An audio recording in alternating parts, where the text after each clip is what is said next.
Good afternoon सभी बच्चों को बेटा, गुड आफ्टरनून सभी बच्चों को। फॉरेन एक्सचेंज का लेक्चर 1 कंप्लीट कर लिया था। लेक्चर 2 करेंगे बेटा डिटर्मिनेशन। टॉपिक है determination, determination of foreign exchange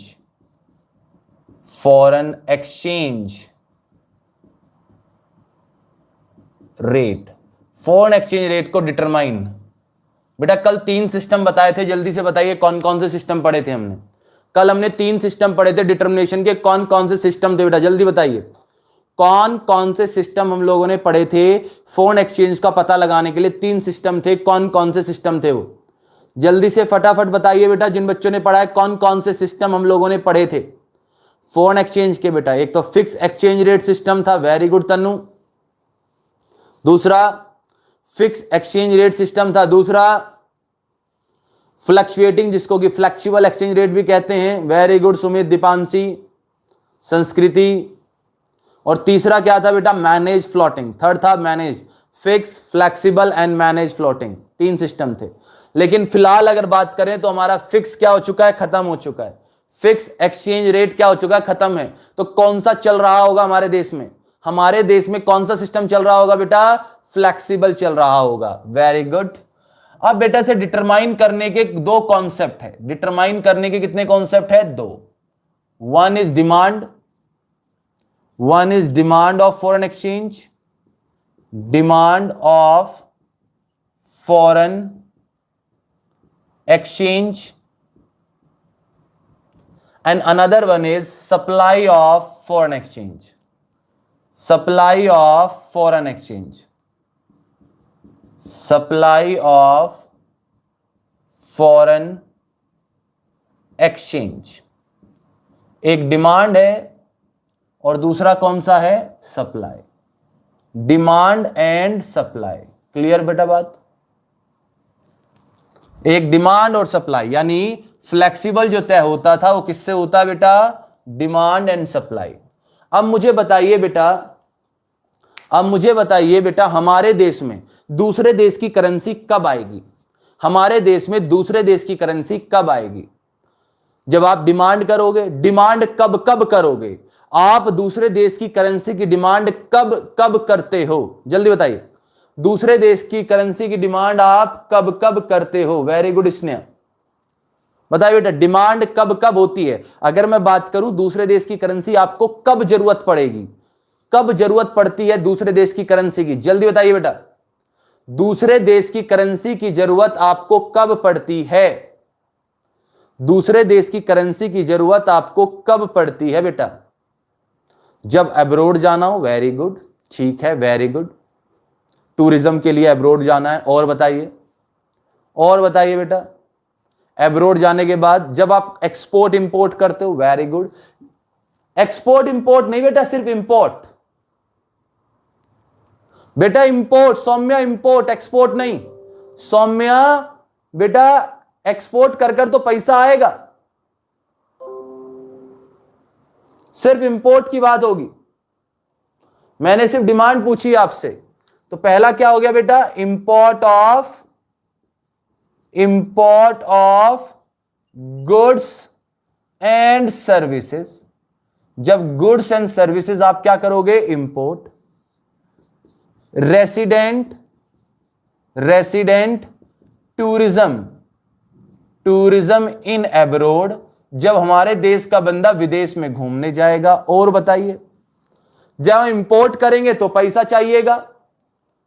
उसके बाद बेटा जब हम दूसरे देश में घूमने जाएंगे तब पैसा चाहिएगा। और बताइए, और क्या क्या हो सकता है बेटा? और बताइए क्या क्या हो सकता है बेटा? विदेशी लोग क्या भारत में काम नहीं करते होंगे? विदेशी लोग भारत में काम करते होंगे, नहीं करते होंगे? ठीक है बेटा, फॉरेन एक्सचेंज कम हो तब जरूरत पड़ेगी। पहले मुझे बताइए, विदेशी लोग भारत में काम करते होंगे या नहीं करते होंगे? विदेशी लोग भारत में काम करते होंगे। अब बेटा उन्हें अपने परिवार को पैसा भेजना है, क्या रुपीज में भेजेंगे? मान लो विदेश में बेटा, हमारे देश में विदेशी लोग काम करते हैं, वो पैसा किस में कमाते होंगे? रुपीज में कमाते होंगे।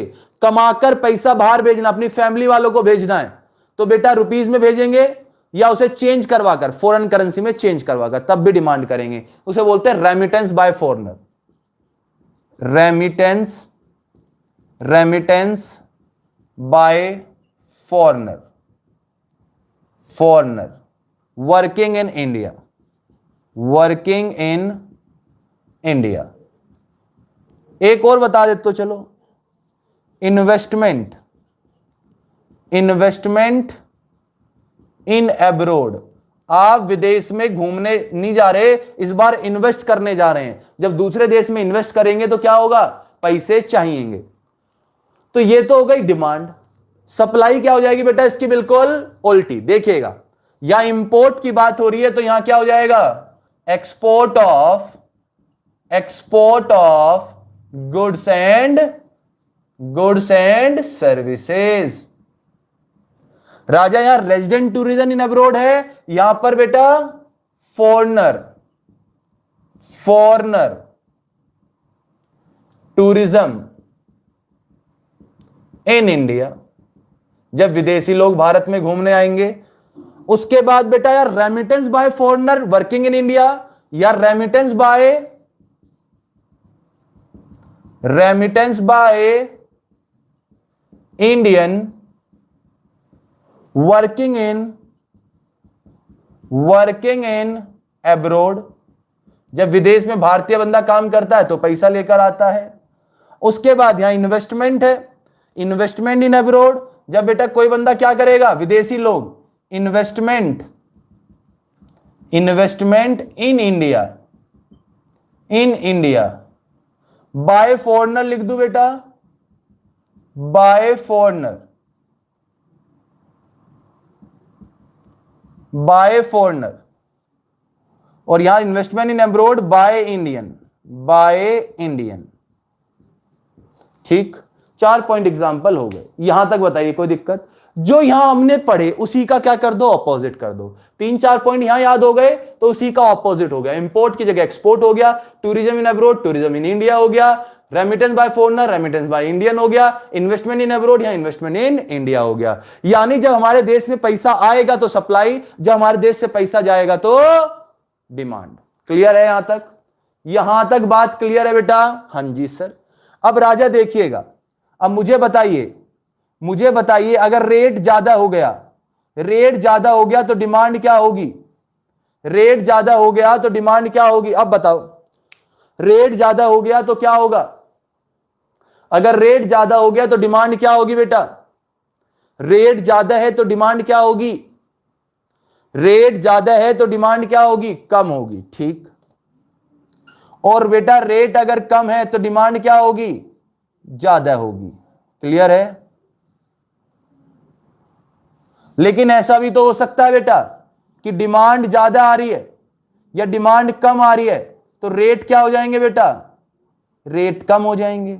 और डिमांड अगर ज्यादा आ रही है तो रेट क्या हो जाएंगे? बढ़ जाएंगे। ऐसा भी तो हो सकता है। डिपेंड करता है कि आप कौन सा पॉइंट ले रहे हैं, डिपेंड करता है आप कौन सा पॉइंट ले रहे हैं, किस हिसाब से सोच रहे हैं। अगर मैं रेट को बेस बनाऊंगा तो इनवर्स रिलेशनशिप है, लेकिन अगर डिमांड को बेस बना रहा हूं तो कौन सा रिलेशनशिप है?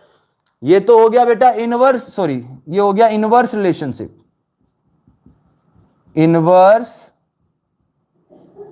रिलेशनशिप। और ये हो गया बेटा डायरेक्ट रिलेशनशिप। लेकिन बेटा डायग्राम बनाना हमें क्या बनाना है? डायग्राम। तो डायग्राम बेटा मैं इसके बेस पे बना रहा हूं, डायग्राम इसके बेस पे बना रहा हूं। देखिएगा डायग्राम,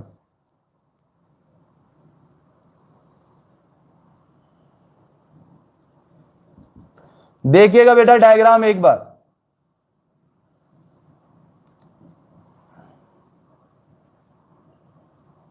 नीचे हो गया बेटा क्वांटिटी,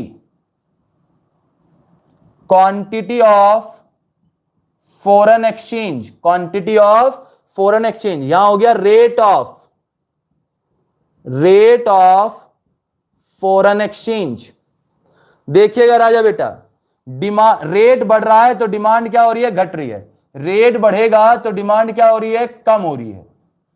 R1 Q1। और बेटा रेट कम हो रहा है, रेट कम हो रहा है तो डिमांड क्या हो रही है, बढ़ रही है। R2 Q2। ये बेटा बन गया मेरा डिमांड ऑफ फॉरेन एक्सचेंज। क्या बन गया, demand of foreign exchange. Clear है यहां तक, यहां तक बात क्लियर है बेटा, यहां तक बात क्लियर है या नहीं है, जल्दी बताइए। यहां तक बात क्लियर है, जल्दी से थम्स अप लिखकर भेजिए। डायग्राम बना दिया, रेट बढ़ा तो डिमांड कम हो गई, रेट घटा तो डिमांड ज्यादा हो गई। पढ़ रखा है, डिमांड आपने पढ़ा होगा।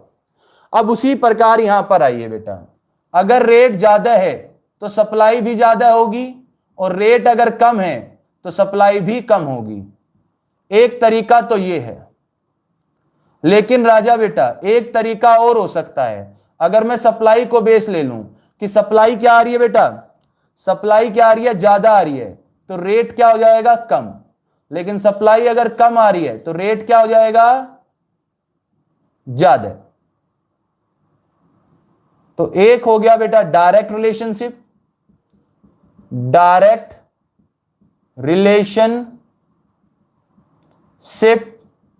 और एक हो गया बेटा inverse, inverse relationship, inverse relationship. इसका डायग्राम बनाना है। डायग्राम में किसके बेस पर बना रहा हूं बेटा,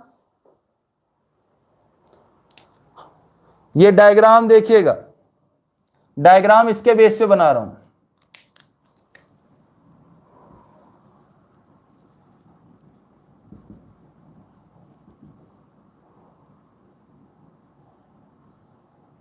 ये R हो गया, ये Q हो गया, नीचे हो गया quantity, quantity of foreign exchange, और यहां पर ले रहा हूं बेटा मैं rate of, rate of foreign exchange, rate of foreign exchange. देखिएगा, रेट बढ़ रहा है तो सप्लाई बढ़ रही है, रेट बढ़ रहा है तो सप्लाई बढ़ रही है, R1 Q1।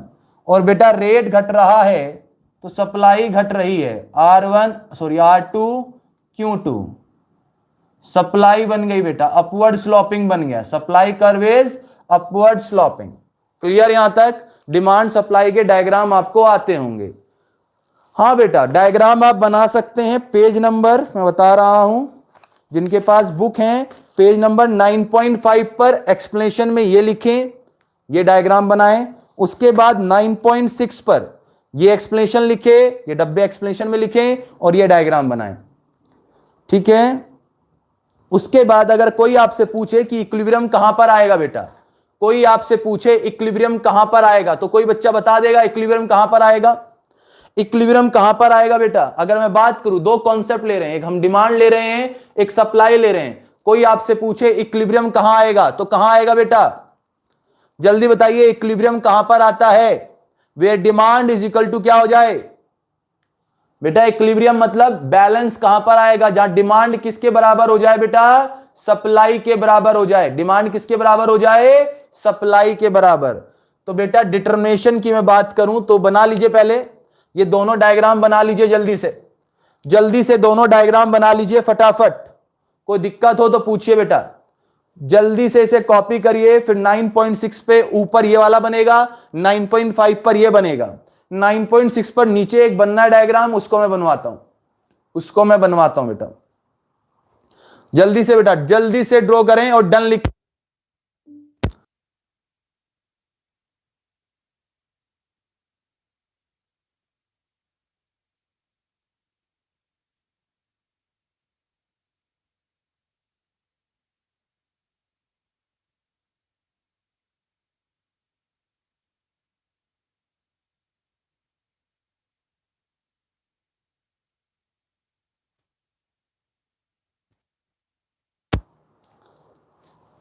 ओके बना लिए हैं, वेरी गुड बेटा। चलिए आगे बढ़ते हैं, आगे बढ़ते हैं।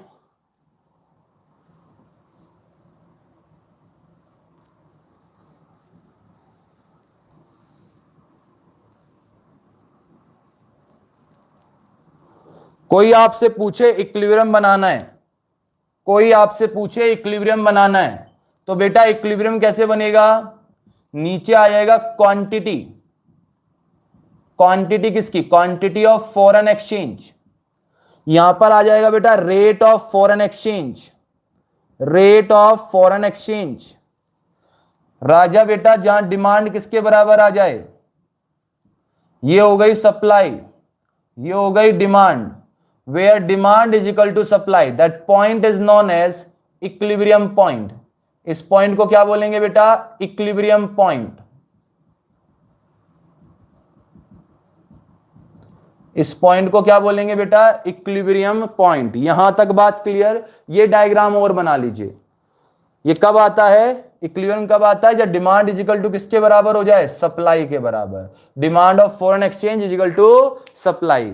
ये लिख लीजिए एक्सप्लेनेशन में, demand of foreign exchange equal to supply of foreign exchange. और ये वाला डायग्राम आप बना लीजिए जल्दी से, जल्दी से बनाइए बेटा, जल्दी से बनाइए।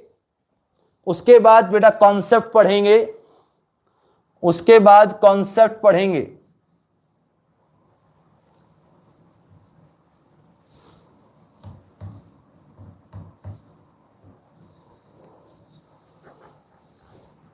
उसके बाद कॉन्सेप्ट की चर्चा करेंगे बेटा, कॉन्सेप्ट।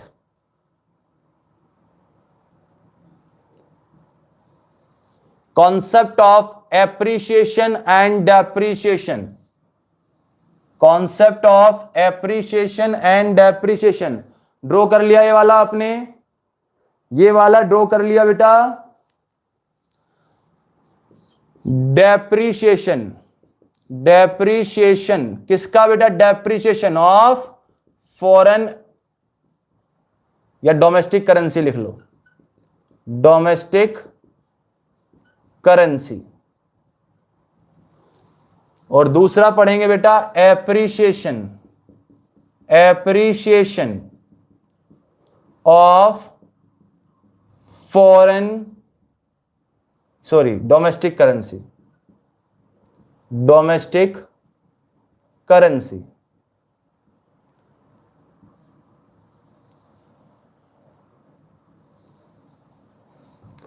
बेटा जो हमारे लिए डेप्रिसिएशन है विदेशी करेंसी के लिए क्या होगा, जो हमारे लिए डेप्रिसिएशन है विदेशी करेंसी के लिए क्या होगा, जो हमारे लिए डेप्रिसिएशन, हमारी करेंसी अगर डेप्रिशिएट हुई है तो विदेशी करेंसी क्या हुई होगी, हमारी करेंसी डेप्रिशिएट हुई है तो विदेशी करेंसी क्या हुई होगी बेटा, एप्रिशिएट। और अगर हमारी एप्रिशिएट हुई तो विदेशी करेंसी क्या हुई होगी, डेप्रिशिएट। सिंपल सा लॉजिक है। अब मुझे बता दीजिए बेटा जो डेप्रिसिएशन हुआ होगा, जो depreciation fall in the value of domestic currency, या मैं कॉन्सेप्ट भी लिख दूं चलो। $1 इज इक्वल टू 60 रुपीज था या 70 रुपीज था, मान लो $1 कितने रुपए का था, 60 रुपए का। लेकिन बेटा $1 अब 80 रुपए का हो गया, यानी रेट क्या हो गए, बढ़ गए। या बेटा $1 बेटा अब 60 रुपए का हो गया, तो ये मेरे लिए एप्रिसिएशन है। रेट का बढ़ना, सिंपल सी बात है, क्या होना बेटा, फॉरेन एक्सचेंज के रेट का बढ़ना इज नोन एज डेप्रिसिएशन। और बेटा रेट का घटना, रेट का, फॉरेन एक्सचेंज के रेट का घटना इज नोन एज एप्रिसिएशन। यहां तक बात क्लियर है, यहां तक बात क्लियर है बेटा, नहीं है। अब ये किस किस कारण से हो सकता है, क्या क्या कारण हो सकते हैं बेटा, इसके क्या क्या कारण हो सकते हैं वो कारण देख लीजिए। इसके क्या क्या कारण हो सकते हैं वो कारण देख लीजिए। हो सकता है डेप्रिसिएशन किसकी वजह से हुआ हो बेटा, डिमांड ज्यादा आ रही है, डिमांड क्या आ रही हो, ज्यादा आ रही हो। क्योंकि बेटा डिमांड ज्यादा आएगी तो रेट क्या होगा, डिमांड ज्यादा आएगी तो रेट क्या होगा, ज्यादा होगा। और हो सकता है सप्लाई कम आ रही हो, सप्लाई कम आएगी तो भी रेट क्या होगा, सप्लाई कम आएगी तो भी रेट क्या होगा। अगर डिमांड ज्यादा आएगी तो भी रेट ज्यादा है, डिमांड ज्यादा आ रही होगी तो रेट ज्यादा है, सप्लाई कम आ रही होगी तो रेट ज्यादा है। ठीक है। और रेट बढ़ने का मतलब ही, रेट बढ़ने का मतलब ही क्या होता है, डेप्रीशिएशन। जब जब रेट बढ़ेंगे डोमेस्टिक करेंसी के, और जब जब रेट घटेंगे, जब जब रेट घटेंगे, वो मेरे लिए क्या है, एप्रीशिएशन। रेट कब कब घटते हैं बेटा, देखिएगा, देखिएगा राजा इसको भी। जब डिमांड क्या आ रही हो, डिमांड कम आ रही हो, तो रेट भी क्या हो जाएंगे, कम हो जाएंगे। ठीक है सर। और राजा बेटा जब सप्लाई ज्यादा आ रही हो तो भी रेट क्या हो जाएंगे, कम हो जाएंगे। सिंपल है, डिमांड ज्यादा आ रही है तो रेट ज्यादा है, सप्लाई कम आ रही है तो रेट ज्यादा है। इन्हीं का ऑपोजिट हो जाएगा तो एप्रिशिएशन, एप्रिशिएशन का ऑपोजिट क्या हो जाएगा, डेप्रीशिएशन। यहां तक बात क्लियर है, यहां तक बात क्लियर है, बताइए यहां तक बात क्लियर है या नहीं है, यहां तक बात क्लियर है, हां जी सर। अब डेप्रीशिएशन, डेप्रीशिएशन जो यूज होता है वो कौन से मेथड में यूज होता है बेटा, फ्लेक्सिबल। कौन से method, flexible exchange, exchange rate. लेकिन एक कॉन्सेप्ट और चलता है बेटा, एक कॉन्सेप्ट और चलता है, डीवैल्यूएशन। डीवैल्यूएशन का मतलब क्या होता है बेटा, देखिएगा, डीवैल्यूएशन, डीवैल्यूएशन, डीवैल्यूएशन का मतलब भी क्या होगा, डीवैल्यूएशन का मतलब भी क्या होगा बेटा, रेट का घटना। डीवैल्यूएशन मतलब वैल्यू क्या हो रही है, कम हो रही है। लेकिन डीवैल्यूएशन जो वर्ड यूज होता था वो कहां यूज होता था बेटा, फिक्स एक्सचेंज रेट सिस्टम में, फिक्स्ड एक्सचेंज रेट में। और फिक्स एक्सचेंज रेट कौन तय करता था, गवर्नमेंट। तो डीवैल्यूएशन और डेप्रिसिएशन है तो सेम, लेकिन ये वर्ड जो यूज होते थे वो होता, एक तो होता है फिक्स में, डिवैल्यूएशन होता था फिक्स में, डेप्रिसिएशन यूज होता है फ्लेक्सिबल में। और बेटा फिक्स कौन तय करता था, गवर्नमेंट या financial authority of the country. और फ्लेक्सिबल किसके थ्रू होता है, डिमांड एंड सप्लाई के तहत। ये पॉइंट भी आपको याद रखना है। आइए बेटा, अब मेरे लिए इक्विलिब्रियम बना लीजिए। पहले एक काम करिए, जल्दी से, जल्दी से मेरे साथ इसे ड्रॉ करिए, मेरे साथ साथ ड्रॉ करिए बेटा, जल्दी से मेरे साथ साथ ड्रॉ करिए सारी चीज, मेरे साथ साथ ड्रॉ करिएगा। ये मेरा इक्विलिब्रियम हो गया बेटा। 4 इक्विलिब्रियम बना लीजिए, 4 इक्विलिब्रियम बना लीजिए जल्दी से, फिर एक एक करके साथ साथ काम करेंगे बेटा। इक्विलिब्रियम बना लीजिए जल्दी से। डिमांड सप्लाई, ये रेट हो गया, ये क्वांटिटी, ये रेट, ये क्वांटिटी। 4 इक्विलिब्रियम बना लीजिए फटाफट।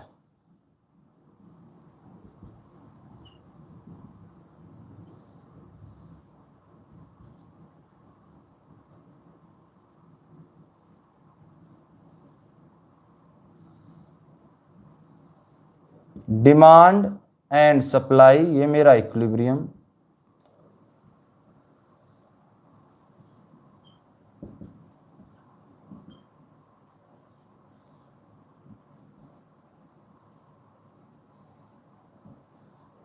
डिमांड सप्लाई और ये इक्विलिब्रियम। पहला काम जल्दी से ड्रॉ कर लीजिए बेटा। नीचे क्या आ जाएगी, क्वांटिटी। किसकी quantity, quantity of foreign exchange, quantity of foreign exchange, quantity of foreign exchange, quantity of foreign exchange. यहां पर आ जाएगा बेटा rate of foreign exchange, rate of foreign exchange, rate of foreign exchange, rate of foreign exchange. And बेटा rate of foreign exchange पूरा लिखेंगे आप, foreign exchange. ये 4 इक्विलिब्रियम बना लिए यहां तक। हाँ बेटा, हाँ बेटा 9.7 पर 9.7, उसके बाद 9.8, 9.8 एंड बेटा ये 9.9, 9.7, 9.8, 9.8 और 9.10 पर ये डायग्राम बनने हैं, ये डायग्राम बनने हैं। ठीक, अब जल्दी से देखिएगा बेटा, जो हो रहा है सिर्फ उसको देखिए, जो हो रहा है सिर्फ उसको। यहां डिमांड बढ़ रही है किसकी वजह से? रेट बढ़ने की वजह से। डिमांड बढ़ रही है रेट बढ़ने की वजह से। बेटा रेट बढ़ा दीजिए, रेट बढ़ा दीजिए, और क्वांटिटी भी क्या हो गई? बढ़ गई। R1 Q1, ये मेरा नया डिमांड बन जाएगा D1। ये मेरी नई डिमांड बन गई। क्या बन गई? नई डिमांड। तो बेटा डिमांड क्या हो गई? इंक्रीज हुई, नहीं हुई? देखिएगा जो ऊपर लिखा था डिमांड बढ़ रही है रेट बढ़ रहा है, मैंने रेट बढ़ा दिया, मैंने रेट क्या कर दिया? बढ़ा दिया। तो क्वांटिटी भी क्या हो गई? क्वांटिटी भी बढ़ गई और डिमांड शिफ्ट हो गई कहां पर बेटा? E1। क्या बन गया? ये इक्विलिब्रियम, न्यू इक्विलिब्रियम। ये E था, ये क्या बन गया? E1। समझ में आया पहला डायग्राम? पहला डायग्राम समझ में आया? रेट बढ़ रहा था, डिमांड भी बढ़ रही थी, मैंने बढ़ा दिया, मैंने बढ़ा दिया डायग्राम। जिसे नहीं आया दूसरा डायग्राम देखिए, दूसरा डायग्राम देखिए बेटा। यहां क्या हो रहा है? सप्लाई घट रही है, रेट बढ़ रहा है, रेट बढ़ा दो, रेट बढ़ा दिया, रेट बढ़ा दिया, सप्लाई घट गई। R1 Q1, रेट बढ़ रहा था, सप्लाई कम हो रही थी, मैंने घटा दिया। क्लियर है यहां तक? ये मेरा क्या बन गया बेटा? नई सप्लाई बन गई S1। तो सप्लाई क्या हो गई? कम हो गई। सप्लाई क्या हो गई बेटा? कम हो गई। सप्लाई क्या हो गई? कम हो गई। ये मेरा क्या बन गया बेटा? नया पॉइंट E1। क्लियर है? देखिएगा बेटा, रेट बढ़ा तो सप्लाई क्या हो गई? कम हो गई। ये समझ में आया? समझ में आया नहीं आया? जल्दी बताओ। जिसे नहीं आया समझ में, मैं और बताता हूं, दो डायग्राम और है मेरे पास समझाने के लिए, जल्दी बताइए। क्लियर है? आसान है डायग्राम। अगर आपको इक्विलिब्रियम पता है और ये पता है कि एप्रिसिएशन और डेप्रिसिएशन किसकी मदद से होता है, तो डायग्राम बनाने में कोई भी दिक्कत नहीं आएगी। और देखिए बेटा, और देखिए, बाद में बनाइएगा, अपने आप बनाइएगा। देखिए यहां क्या हो रहा है? यहां क्या हो रहा है बेटा? जल्दी बताओ। डिमांड कम हो रही है, रेट कम हो रहा है। रेट भी कम कर लीजिए, क्वांटिटी भी कम कर लीजिए। R1 Q1, ये मेरी बन गई नई डिमांड D1। ठीक है बेटा? यानी डिमांड देखिए क्या हो गई? कम हो गई। डिमांड क्या हो गई? कम हो गई। डिमांड कम, रेट कम, क्वांटिटी कम, डिमांड कम। ये मेरा बन गया बेटा E1, नया इक्विलिब्रियम E1। एक और देखिए बेटा, एक और देखिए बेटा, देखिए क्या करना है यहां पर क्या करना है? देखिए सप्लाई ज्यादा है, रेट कम है, रेट कम कर दीजिए, सप्लाई बढ़ा दीजिए। रेट कम कर दिए, सप्लाई बढ़ा दी। ये मेरा बन गया बेटा S1, यानी नया इक्विलिब्रियम पॉइंट। देखिएगा बेटा, रेट कम कर दिए, मैंने बोला था रेट कम, सप्लाई क्या हो रही है? बढ़ रही है, बढ़ गई, सप्लाई भी यहां भी बढ़ गई। ये मेरा बन गया E1, नया इक्विलिब्रियम पॉइंट। तो ये थे बेटा एप्रिसिएशन एंड डेप्रिसिएशन के कॉन्सेप्ट, एप्रिसिएशन और डेप्रिसिएशन के कॉन्सेप्ट। पेज नंबर 9.7, 9.8 में ऊपर, 9.8 में नीचे और 9.9 पर ये डायग्राम बनेगा। जल्दी से बना लीजिए, जल्दी से बना लीजिए, जल्दी से बना लीजिए। फॉरेन एक्सचेंज मार्केट मैंने आपको पढ़ा दिया था। फॉरेन एक्सचेंज मार्केट के फंक्शन सिलेबस में है, लेकिन ऑपरेशन सिलेबस में नहीं है। फंक्शन सिलेबस में, ऑपरेशन सिलेबस में नहीं है। मेरी तरफ से चैप्टर खत्म होता है बेटा, मेरी तरफ से चैप्टर खत्म होता है। कल हम इसके क्वेश्चंस डिस्कस करेंगे, कल हम इसके क्वेश्चंस डिस्कस करेंगे राजा बेटा। ठीक है? जल्दी से ड्रॉ करिए और थम्स अप लिखिए। यहां से ड्रॉ हो गया। कुछ नहीं था चैप्टर में बेटा, चैप्टर बिल्कुल आसान था, चैप्टर बिल्कुल आसान था। आसान था या नहीं था? जल्दी बताइए। कुछ चैप्टर आसान था या नहीं था?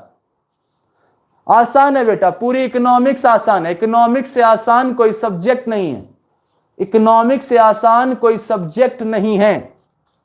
ठीक राजा बेटा? चलिए आज के लिए इतना ही करते हैं। बाय बाय, टेक केयर, ध्यान रखिएगा आप अपना।